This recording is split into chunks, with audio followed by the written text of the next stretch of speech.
A dying canine German Shepherd puppy was, surrounded by vultures until a soldier stepped in. He was barely breathing.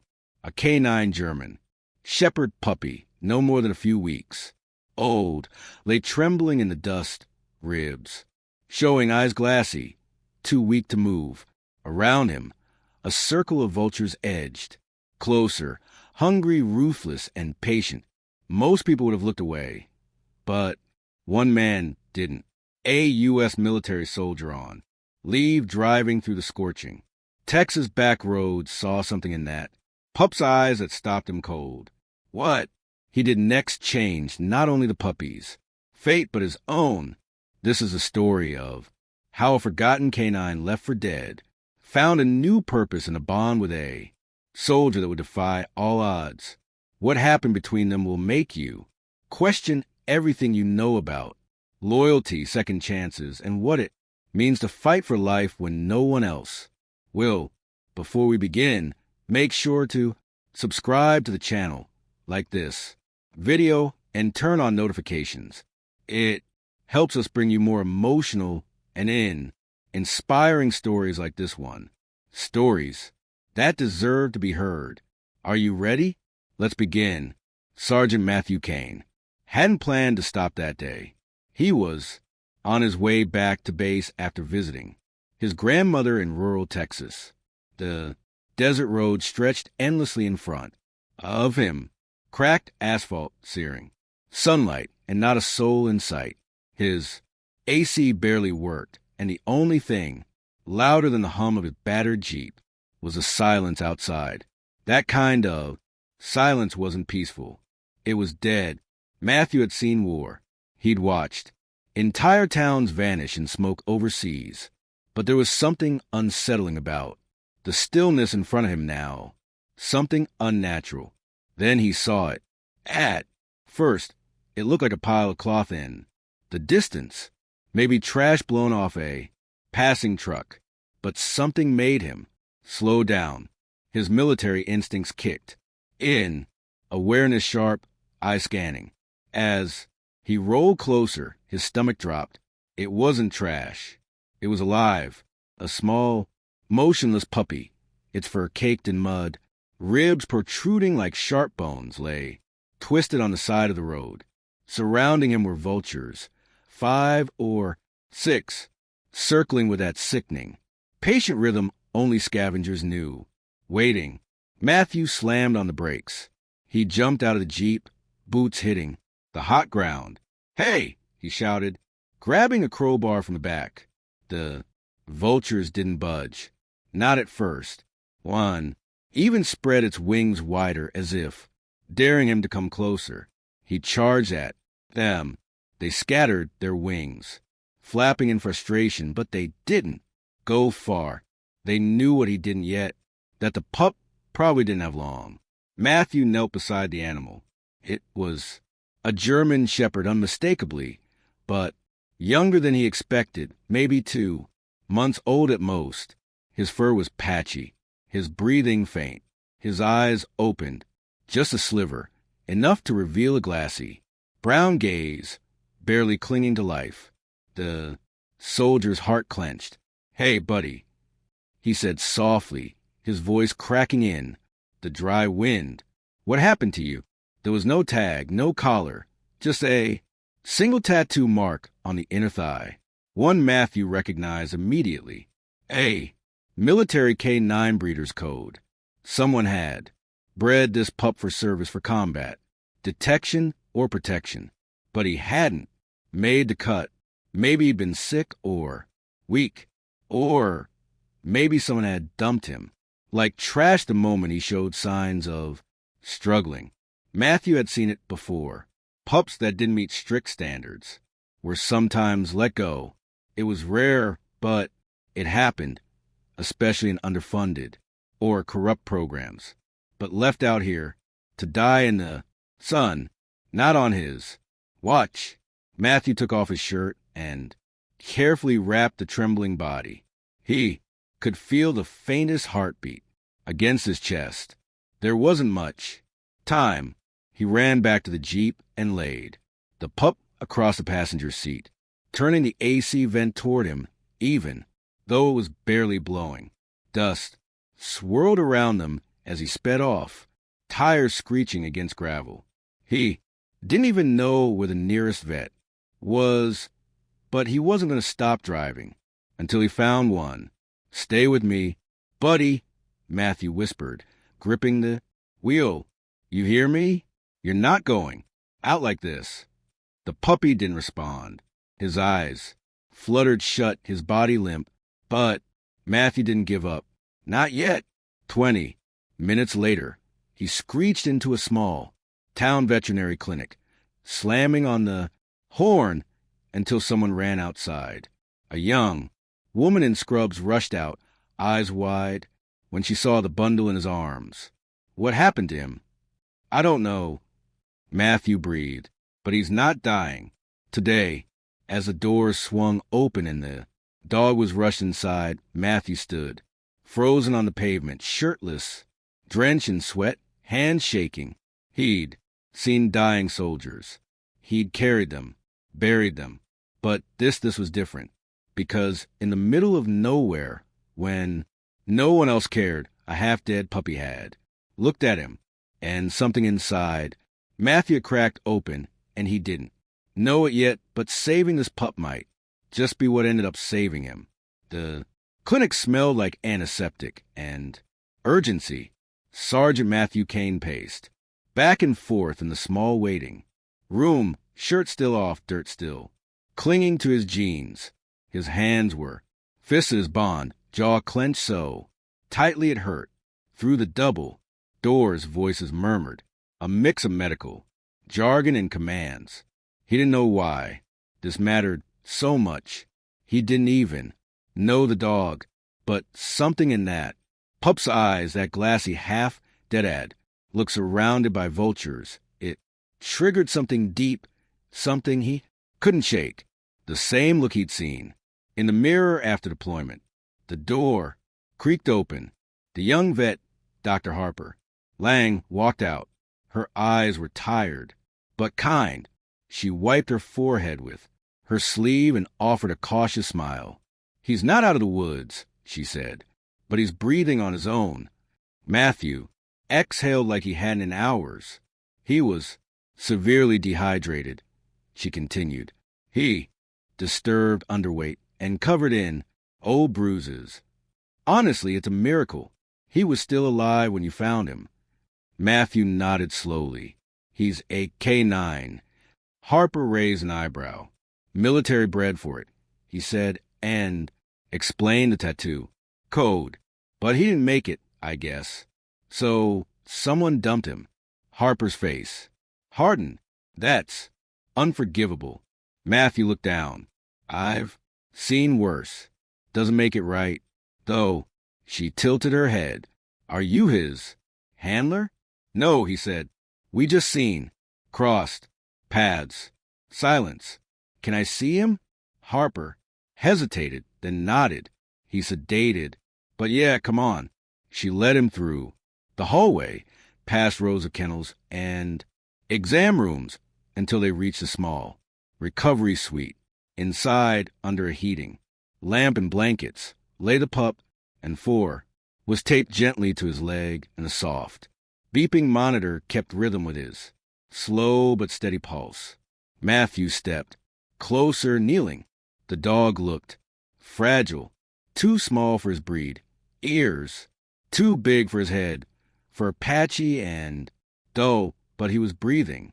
His chest rose and fell in tiny movements.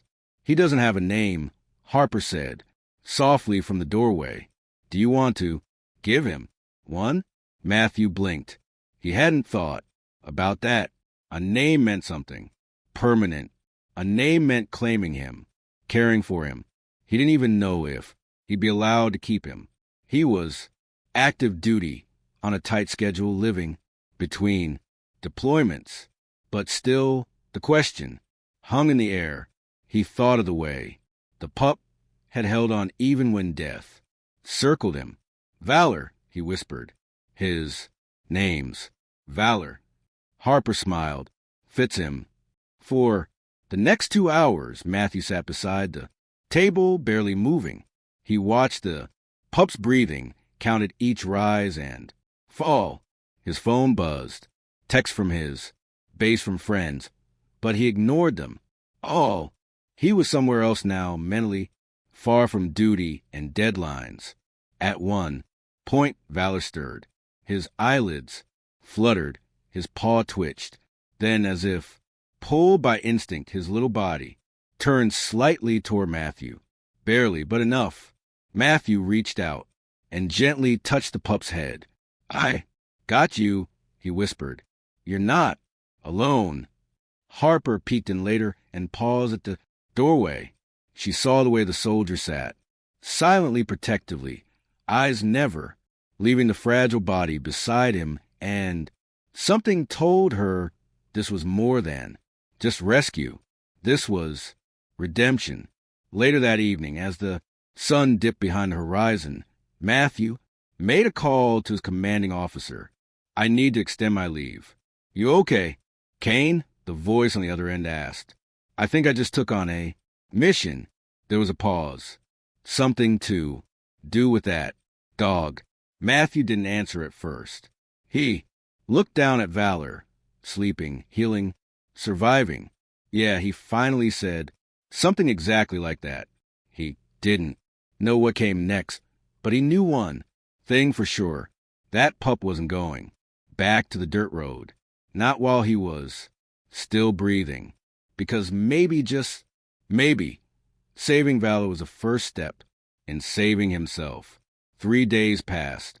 Valor had survived the critical hours and now lay on a soft blanket in the corner of Sergeant Matthew Kane's temporary guest room at a small Airbnb just outside of Austin. The clinic had cleared the pup for release under strict instructions. Hydration, soft food, constant warmth, and minimal stress. But Valor wasn't just surviving anymore. He was fighting.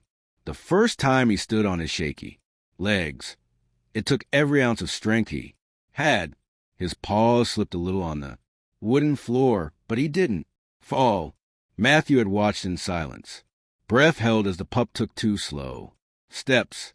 1, 2 before collapsing again into the blanket. Matthew had dropped to his knees and whispered, "That's it. That's what I'm talking about." For a dog that had been left to die, every inch of progress was a victory. But for Matthew, those victories stirred something deeper. He had seen strength before, but not like this. Not in something so small, so quiet. Valor barely barked.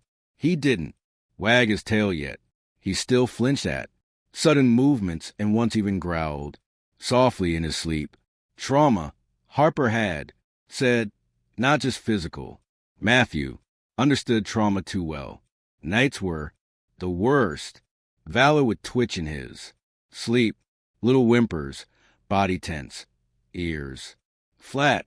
And every time Matthew would get up from bed and lay beside him on the floor, his hand resting on the pup's side, whispering nonsense just to let him know he wasn't alone. One night, as the wind knocked a branch against the window, Valor shot up. With a yelp, spinning in a panicked circle, Matthew was beside him, instantly kneeling. "S.H. It's okay," he murmured. "You're safe. You're safe now." The pup trembled in his arms, and Matthew felt it. That sting in his chest, that weight. It wasn't just a dog who was healing. He was too. For years, Matthew had buried the memories, the explosions, the blood, the funerals of friends who didn't come back. He wore medals he didn't talk about, slept 4 hours a night if he was lucky, told people he was fine, but something about this fragile creature cracked through that armor. He didn't have to be fine anymore.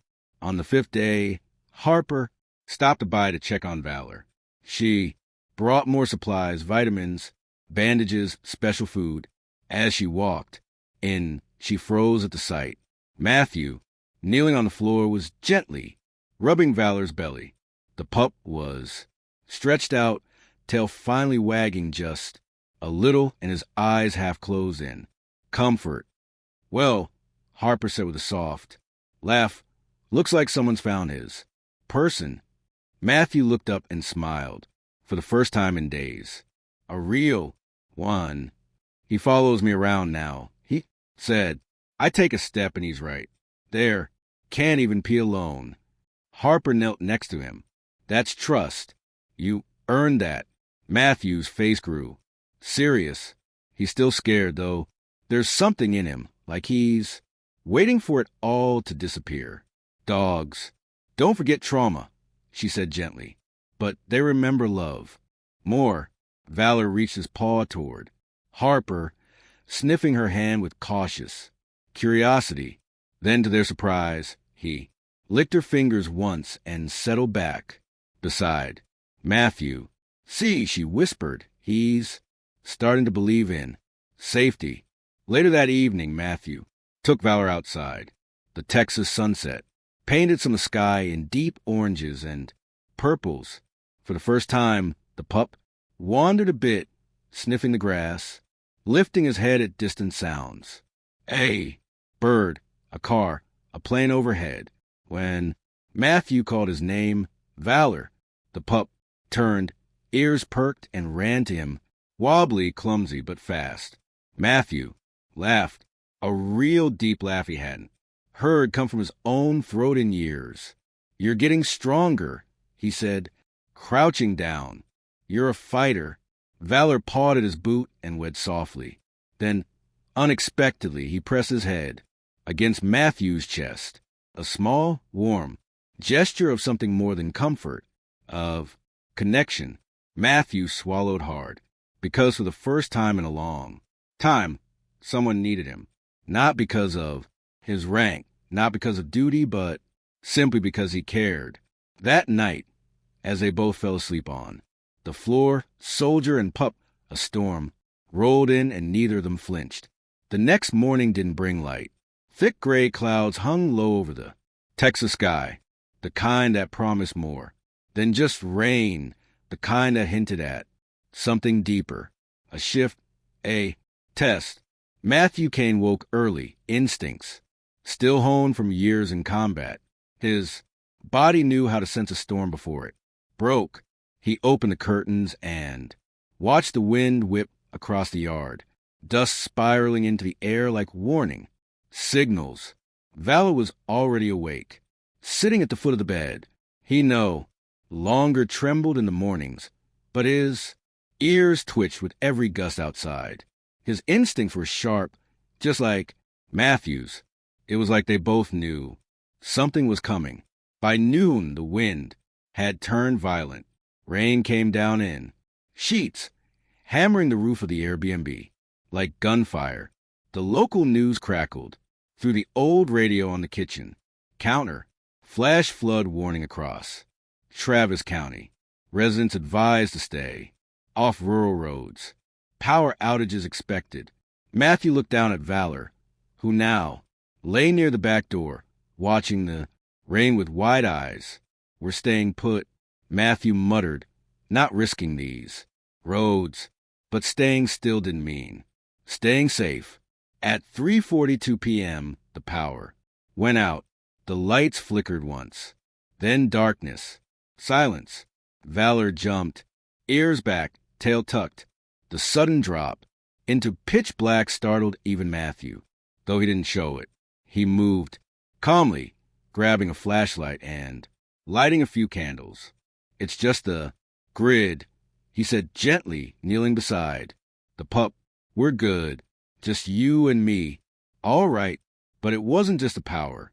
Minutes later, the wind picked up hard, slamming something heavy against the side of the house. A trash bin, maybe, or worse. Then came the noise. A creaking groan, with bending. A snap outside a large oak tree. Mulchy in the yard leaned dangerously, roots exposed by the saturated ground, and it was falling toward the house. Matthew had seconds. He grabbed Valor in his arms, and ran to the hallway just as the tree crashed into the back wall, shattering the glass door and sending rain and debris flying. The sound was deafening. Dust filled the air. Water poured in. Valor whimpered, claws gripping Matthew's shoulder as the soldier shielded him with his body. Heart pounding, and then silence.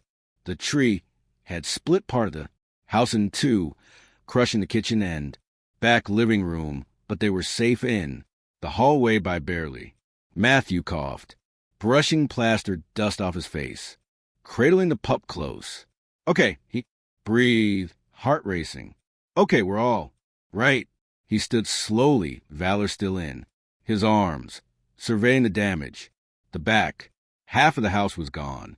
Glass, wood, rain, mud, and through it all, Valor never took his eyes off Matthew. Later, as they sat wrapped in a wool blanket, the pup shivering slightly in his lap, Matthew lit another candle. His hands trembled now, not from fear, from the surge of adrenaline crashing out of his system. For so long, he'd been the one sent into danger. Now it had come for him, and someone else had been in his care. For the first time, someone truly depended on him. He looked down at Valor. You're okay, he said softly. You stayed calm. That's brave, little man. Valor tilted his head, then, slowly, carefully placed one paw on Matthew's chest, a gesture intentional, like he was saying, you too. As the storm raged outside, two souls sat in flickering candlelight. One a battle-worn soldier, the other a broken pup learning how to stand again. Both had been tested by fire, and both had chosen to fight back. That night, neither of them sheeped, but it didn't matter. They had each other now, and together they had survived the first real storm. Morning came slowly, dripping gray light into the wrecked Airbnb like a secret. The storm had passed, but the damage was everywhere. Rain-soaked wood, shattered windows, torn curtains flapping like wounded flags. Matthew stepped over fallen debris, barefoot, Valor trotting behind him, eyes alert but not afraid. It was strange. In all that destruction, there was peace between them, a quiet understanding, a bond sealed not by comfort but by survival. Matthew made coffee on a gas camping stove, then knelt to pour a bit of warm water into a small bowl for Valor. You earned this, soldier, he whispered with a smile. The pup lapped it gratefully, tail giving. 2 strong wags. He looked healthier. Now, his ribs still showed, but there was strength in his legs and brightness in his eyes that hadn't been there before. Matthew stood and pulled out his phone, 1 bar of signal. He opened his military contact list and scrolled. He wasn't sure why. Maybe instinct. Maybe the soldier in him needed to do things the right way. He called someone he hadn't spoken to in 2 years. Captain Elias Moore, his former commanding officer, now had a military K-9 operations at Lackland Air Force Base in San Antonio. Kane, the voice answered after a few rings. Is that you? Matthew cleared his throat. Yeah, got something I need you to look into. He explained the dog, the desert road, the vultures, the tattoo code. He described the symbols inked into Valor's inner thigh. There was a long pause. You said he was a puppy? Moore asked, carefully. Yeah, maybe 3 months now. Why? Another pause. Kane? Moore said, his voice dropping. I need you to send me a photo of the tattoo. Matthew frowned but did it. He crouched beside Valor, snapped a clear image of the faded tattoo mark, and hit send. 10 minutes later, Moore called back, his tone no longer calm. That dog was reported dead, he said. Matthew froze. What do you mean? He was part of a Classified breeding program. Experimental K9 units.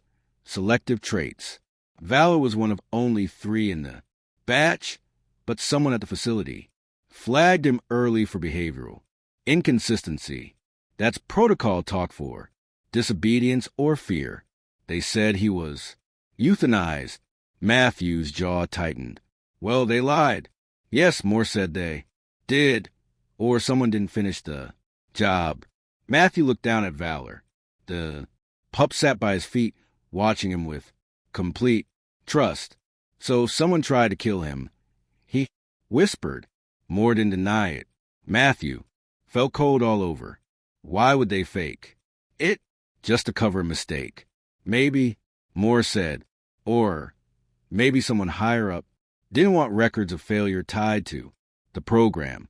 You know how it works. Kane, when something doesn't meet expectations, they bury it quietly. Matthew was silent for a long time.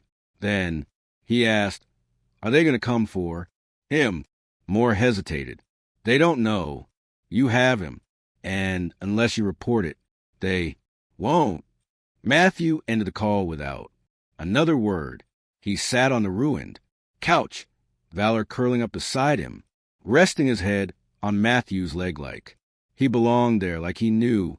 "They tried to erase you," Matthew whispered, "but you didn't let them." He reached down and placed his hand over Valor's heart. "I won't let them either." That night, as they sat under the stars in the open doorway, no power, no noise, just the aftermath of truth, Matthew made a silent vow. This wasn't just rescue anymore. This was justice. Because someone had tried to discard a life that mattered, a life that had fought to survive in the dust and vultures when no one else would. And that life had found its way to him. A soldier who had lost his way in a pup, who wasn't supposed to live. Together, they had just uncovered something far bigger than either of them had imagined. The days that followed were filled with quiet decisions. Matthew Kane didn't go back to base. He didn't tell his commanding officers about Valor. He didn't even report the damage to the Airbnb he paid for out of pocket and told the owner it was just a storm, because the truth was something darker. And for the first time in years, Matthew had found something he wasn't willing to lose. Not to protocol, not to corruption, not even to the military. He had once given everything to. Valor wasn't just a dog anymore. He was his. But that made Matthew a target.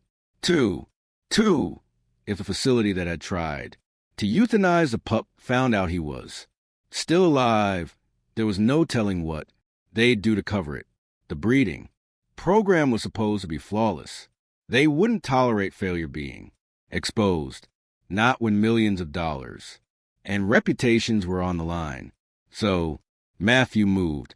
He packed up, found a new rental deeper into the countryside, something off-grid, quiet. He started paying cash. No names, no paper trail. The soldier in him knew how to disappear, but for the first time, he wasn't disappearing out of shame or trauma. He was doing it to protect someone who couldn't protect himself. Valor was thriving. His fur had grown, back in patches. His muscles filled out. His eyes no longer looked haunted. He'd started to bark again, not out of fear, but strength. He ran laps around the open yard, jumped at butterflies, and slept curled at Matthew's feet with his nose tucked under his tail. But Matthew knew they weren't safe yet. He spent hours each night at the kitchen table, documents spread out in front of him, old contacts, vet reports, military, files he wasn't supposed to have. He started building a case, not just to hide Valor, but to expose what had been done to him. Harper called him often, checking on the pup, offering help. She'd even contacted a former animal rights lawyer she knew in Austin. Quietly, carefully. "This won't be easy," she warned. "If this gets public, they'll try to bury you, too." Matthew just nodded. "Then I guess I dig first." One night, after a long day of training Valor in basic commands, Matthew sat on the porch, watching the sun bleed into the horizon. Valor lay beside him, calm and steady. "You've got bite now," Matthew murmured, patting the pup's head.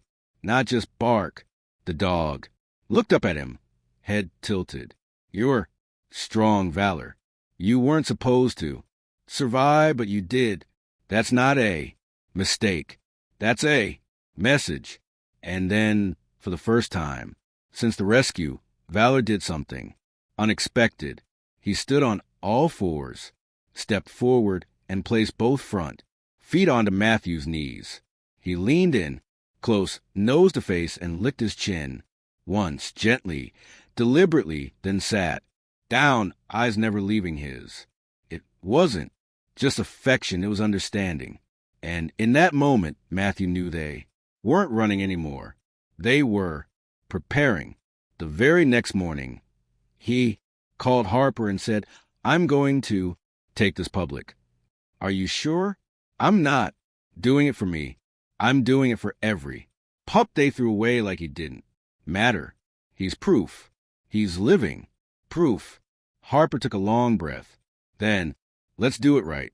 Together, they began organizing everything. Valor's medical history, his recovery photos, the falsified death report, Matthew's military testimony. Harper would act as the primary vet witness. The animal rights attorney would help them file a federal complaint against the K-9 division at the facility responsible. But even as the wheels of justice began to turn, Matthew knew they'd push back hard. And the next time someone knocked on his door, it might not be friendly. But this time, he wouldn't be alone. He looked down at the dog by his side. Stronger, healthier, brave. They were both survivors, both discarded and scarred. But now they were fighters. And Matthew would fight not just for valor, but for the truth, because this wasn't just a rescue anymore. This was a war. They stood together on the courthouse steps. The wind was cold, but Valor didn't flinch. He sat tall, alert, wearing a simple black service vest that read, "Survivor, Protector." Reporters shouted questions. Cameras flashed. Matthew didn't say much. He didn't need to. The photo spoke, louder than words. Valor's emaciated body in the desert. The vultures, the crash, the healing, the bond. When the case went public, everything changed. The facility that tried to erase him was shut down. Investigations were launched. Lives were saved. But that wasn't why Matthew did it. He did it because one broken puppy had looked into his soul and reminded him what it meant to fight. For something again, to believe again, to feel again. Months later, they moved into a small ranch just outside San Antonio. Quiet, open, safe. Valor still slept curled against Matthew's side every night. And every morning as the sun rose, they ran together. Soldier and Doug, two survivors who refused to be forgotten, because when the world left him for dead, one man showed up and gave him a name, Valor.